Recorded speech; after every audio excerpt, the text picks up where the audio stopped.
كابتن محمد أبو تريكة، قلنا في بداية الاستوديو أنه مواجهة الكونغو هو الاختبار الحقيقي للمنتخب المغربي. هل من ملاحظات الآن خصوصا على هذا الشوط الثاني؟ ان الملاحظات اللي احنا بنقولها اللي دايما يعمل في الظروف دي يا مين والمناخ والجو والرطوبه التغييرات. تغييرات الكونغو كانت افضل للكونغو، عشان كده هم اتحسنوا. التغييرات اللي احنا طالبنا بيها للمنتخب المغربي ما قدمتش الحاجه المتوقعه منه. ففي الظروف دي تلعب 70 دقيقه كويس، تيجي التغييرات تغيرك. الكونغو ايه اللي غيره وخلاها اسرع وخلاها اخطر؟ هو التغييرات. الهدف اللي قدامنا البدلاء هم اللي سجلوا. مين الهدف اللي عمله؟ إيليا ناحيه اليمين وسيلاس المهاجم اللي سجل.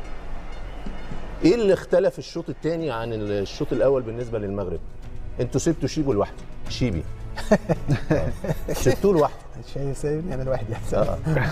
شيبي سبتوه واحد ناحيه الشمال، ما سندتهوش المسانده، ولا سايس وراه ولا عبد الصمد الزلزولي قدامه، فكشفتوه.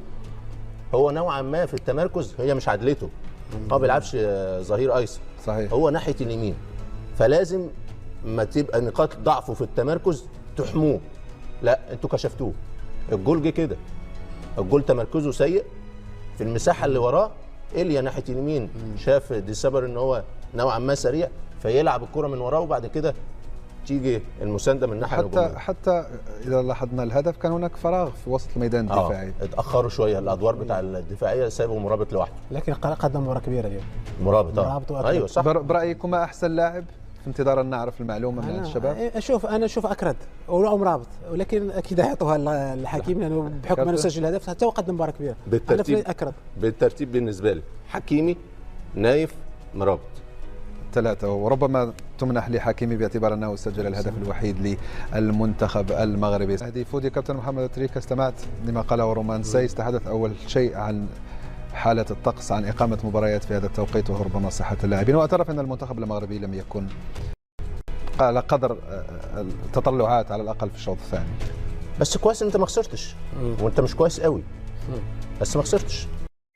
بنسبة كبيرة أنت ضامن التأهل للدور القادم، ولعله خير، لان ممكن في 6 نقاط تفكر ان انت ايه الامور خلصت وتخرج اللعيبه من فورمه البطولات، حاجه مهمه قوي بيقع فيها معظم المنتخبات. لكن كذلك تعطي فرصه لمن لم يلعبوا للدخول في الجو، اراحه الاساسيين. هجيلك يا امين للنقطه دي. الفاصل ما بين المباراه الاخيره ودور ال16، المباراه الثانيه والدور ال16 10 ايام. 10 ايام. فالمباراة الثالثة في بعض المدربين اللي يكسب أول مباراتين 6 نقاط يقول لك إيه؟ أريح معظم الأساسيين ولاعب اللي ما شاركش حاسب.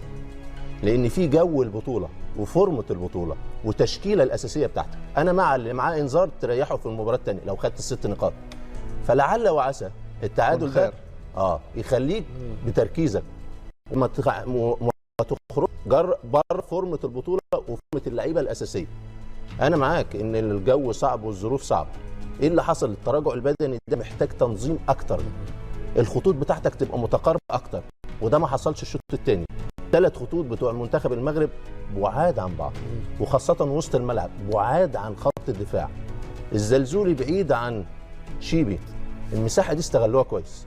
فعالج أخطائك والمباراة الثالثة تكسبها، توصل بنسبة كبيرة متصدر. خلي بالك لما تصدر هذه المجموعة الطريق بتاعه في الادوار اللي جايه اسهل، وهيديله يومين زياده في الراحه، فتسهل مأموريتك.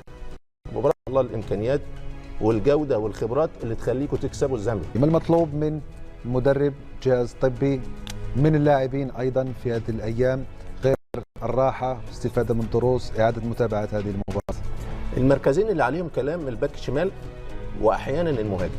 هو عنده ثقه في النصير فهيلاعب.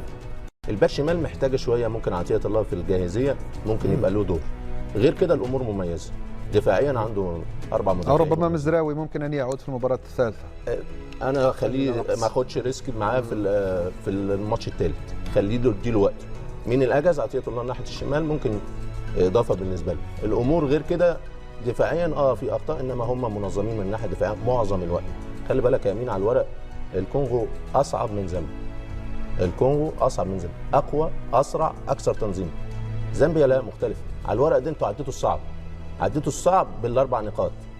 ديروا المباراه الثالثه صح مع الحسم قدام المرمى، قلل اخطائك من الناحيه الدفاعيه، ان شاء الله الامور في الصداره بالنسبه للمنتخب المغربي، والادوار القادمه هتبقى افضل بالنسبه للمنتخب المغربي. بدنيا كانوا افضل، ثنائيات فازوا في كل الثنائيات، احنا دخلنا معاهم في نفس النسق والانسياق، وهي دائما التدخلات، وبعض الاحيان كانت ضيعنا الكره بشكل كثير، وكنا دائما نريد الذهاب الى الامام.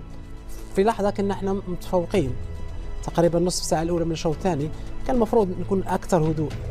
اهم شيء احنا نعرف ان الجو لا يساعد، الرطوبه والحراره، نمسك الكره اقل شيء، نمسك الكره، نمشي الكره. احنا لا، ما عندناش هذا الوقت التوقيت ان نمسك الكره ونقتل الايقاع وننزل الايقاع، لانهم كانوا في وقت من الاوقات مسيطرين ويريدون تسجيل التعادل. لا، حتى احنا بدينا نلعب معهم نفس الشيء، نريد الذهاب الى الامام، كنا دائما نخسر الكره ثم تعود علينا الهجمه. لكن كما قلت هي فيها اشياء كثيره نتعلم منها. اهم شيء كما قلت الحمد لله انه ربحنا نقطه، اننا عندنا 4 نقاط في ظروف صعبه. دخول بعض اللاعبين يمكن حتى ما تاثروا اكثر بعض الظروف، خصوصا الخنوس مع الزلزال لم نشاهد بشكل اكثر. يمكن العدلي كان هو اللاعب حارس كانوا افضل نسبيا من اللاعبين اللي دخلوا، لكن كما قلت هذه الاشياء لازم نتعلموا منها اكثر، وهي عدم ضياع الفرص. عندما تاتينا نصف فرصه لازم نسجل منها هدف. سيلاس كاتومبا الذي سجل الهدف الثاني او الهدف تعادل للمنتخب الكونغولي، ونتابعه على الصوره. المهم احنا اعطينا الاختيار بس هذا ما لعبش الماتش كامل، لم يلعب المباراه كامله، لعب تقريبا الشوط الثاني صح وسجل، لكن المفروض تعطى للاعب تقريبا لعب على الاقل لعب 90 دقيقه. لكن عموما اختيارات. طيب، كان من المفروض المغرب بلاعبيه بامكانياته بترشيحات الكثيرين له ان يقوم على الاقل برده فعل بعد تسجيل الهدف، لم نشاهده. الظروف هذه صعبه امين، يعني الظروف المغرب يتاثر كثير، يتاثر بالرطوبه اكثر، لانه الرطوبه يمكن الحراره لا، لكن الرطوبه لما تكون الرطوبه، شاهدنا العديد من اللاعبين تقريبا لعبوا 50% فقط من امكانياتهم. شفت زياد، شفنا كذلك أناحي، شفنا العديد من اللاعبين، مصيري كذلك، العديد من اللاعبين. لكن كما قلت هم دائما احنا عندنا ثقة كبيرة في اللاعبين في الفريق. هي نقطة جيدة بالنسبة لي أنا، النقطة ليست بالسيئة في ظل الظروف وفي ظل لكن الانتصار كان ليكون أفضل حفاظا على الثقة، على معنويات رابع العالم. الانتصار كان يكون افضل لو خلقنا فرص وضيعنا فرص اكثر، لكن ما ننساش انهم اضاعوا فرص اكثر منا في الشوط الثاني، كانت تقريبا 3-4 فرص ممكن نسجلوا، وضيع ضربه جزاء.